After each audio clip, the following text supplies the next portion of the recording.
5 August, সময় আনুমানিক দুপুর 12টা 30।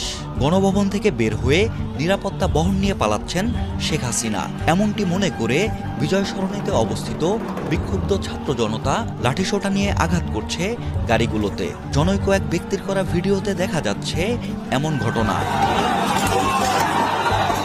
ঠিক একই দিক থেকে করা আরেকটি ভিডিওতে দেখা যাচ্ছে উত্তেজিত হয়ে অনেকেই ইটপাটকেল ছুটছে গাড়িগুলোতে।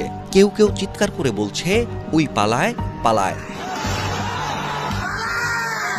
কিন্তু 5 আগস্ট শেখ হাসিনা দেশ ত্যাগ করবার পরপর একটি ভিডিও ভাইরাল হয় সামাজিক যোগাযোগ মাধ্যমে, যেখানে দেখা যায় শেখ হাসিনা এবং তার বোন রেহানা একটি সামরিক হেলিকপ্টার থেকে নেমে কালো গাড়িতে চড়ে বসছেন।